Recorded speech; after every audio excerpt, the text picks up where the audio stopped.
I try and tell the truth at all times, even when I know it is not a truth that everyone wants to hear. Tonight we are all happy that Peter has been here with us in Antioch. But, some of us are engaging in hypocrisy since Benjamin arrived. Some of us used to eat with the Gentiles in this group, and as soon as Benjamin arrived, they shunned the Gentiles. Rasul Yakobus memperingatkan kita agar tidak mendua hati. Dalam Yakobus 1 ayat 8 dan Yakobus 4 ayat 8, Rasul Yakobus menggunakan istilah mendua hati untuk memperingatkan orang-orang Kristen. Mendua hati adalah masalah yang dapat merusak hubungan orang Kristen dengan Tuhan.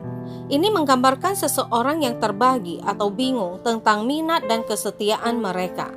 Oleh karena itu, mereka tidak yakin, bimbang, dan seringkali bermuka dua dan setengah hati. Bahkan orang yang paling saleh sekalipun bisa menjadi korban dari hati yang mendua. Yohanes yang membaptis Yesus Kristus melihat Roh Kudus berkata tentang Yesus, "Engkaulah anakku yang kukasihi, kepadamulah aku berkenan." Namun setelah berakhir di penjara, Yohanes mempertanyakan Kristus. Yohanes menyuruh murid-muridnya bertanya kepadanya, "Engkaukah yang akan datang itu, atau haruskah kami menantikan orang lain?" Yohanes Pembaptis seperti kita adalah manusia. Manusia cenderung membiarkan keraguan memasuki pikiran mereka dan merespon dengan buruk dalam suatu krisis. Meskipun Yohanes gagal pada saat itu, Kristus masih menggambarkan dia sebagai lebih besar dari nabi manapun sebelum dia. Kita dapat merasa terhibur karena mengetahui bahwa bahkan ketika kita gagal untuk percaya kepada Tuhan, Dia masih percaya kepada kita.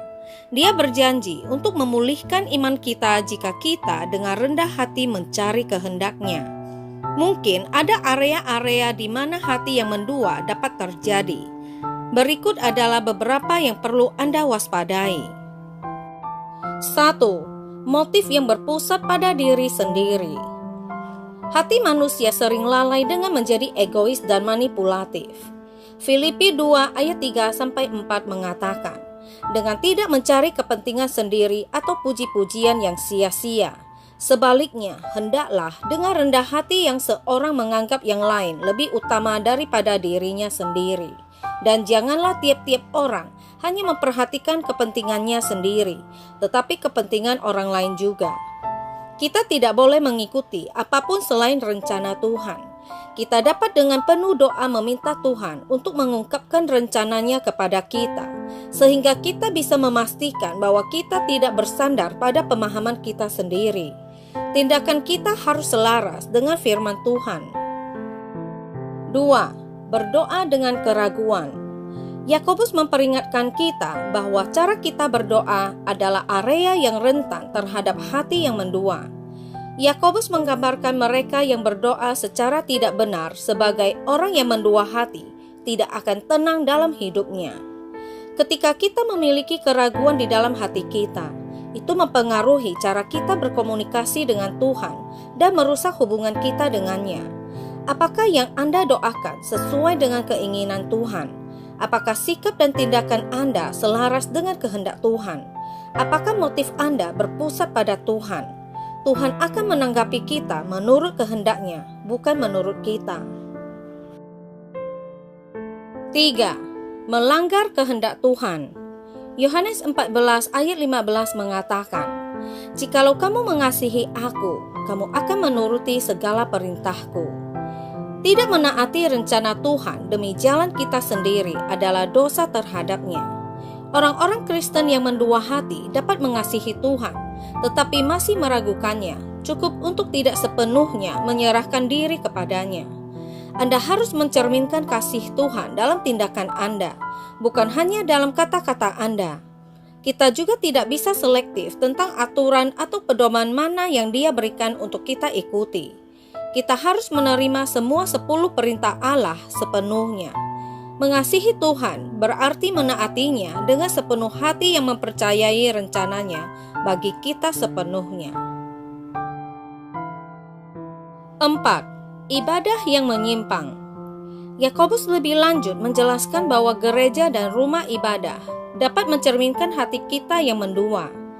Apakah Anda menghadiri gereja yang mendukung sesama jenis, status sosial ekonomi, atau etnis tertentu?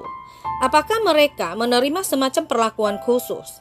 Di beberapa jemaat di zaman Alkitab, orang kaya sangat dihormati, sementara orang miskin dipandang rendah. Yakobus berkata bahwa jemaat tidak boleh menunjukkan pembedaan di dalam hatimu. Yakobus menyaksikan kemunafikan ini secara langsung ketika Petrus makan bersama orang-orang bukan Yahudi dalam persekutuannya. Tetapi kemudian setelah orang-orang utusan Yakobus tiba, ia menjauhkan diri dari saudara-saudara bukan Yahudi dan tidak mau lagi makan dengan mereka. Yesus memberikan contoh utama untuk menjadi tidak membedakan orang, dan gereja-gereja kita harus mencerminkan hal itu. 5. Iman tanpa perbuatan. Yakobus ingin para pembaca Alkitab mengetahui bahwa iman berarti lebih dari sekedar mengatakan bahwa Anda percaya kepada Tuhan. Hal itu juga memerlukan tindakan atau bekerja untuk Tuhan. Yakobus menantang kita untuk menunjukkan bukti nyata dari kepercayaan kita dalam Yakobus 2 ayat 18. Tetapi mungkin ada orang berkata, "Padamu ada iman dan padaku ada perbuatan."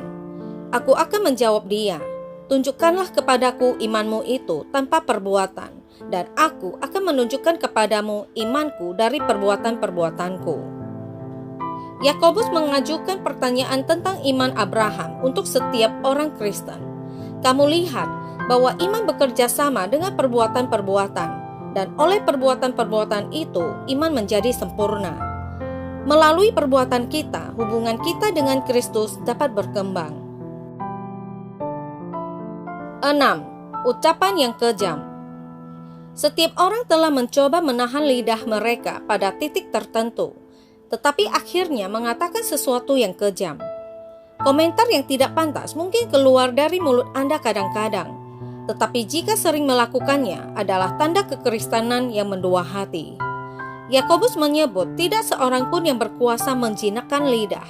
Ia adalah sesuatu yang buas, yang tidak terkuasai dan penuh racun yang mematikan. Cara kita berbicara kepada satu sama lain dapat merusak firman Tuhan, doa, iman kita, dan banyak lagi. Sebelum berbicara dengan lantang, kita harus bertanya pada diri sendiri, apakah ada sesuatu yang benar-benar perlu dikatakan? Apakah itu akan membahayakan orang lain? Atau apakah Anda membagikannya kepada orang yang tepat?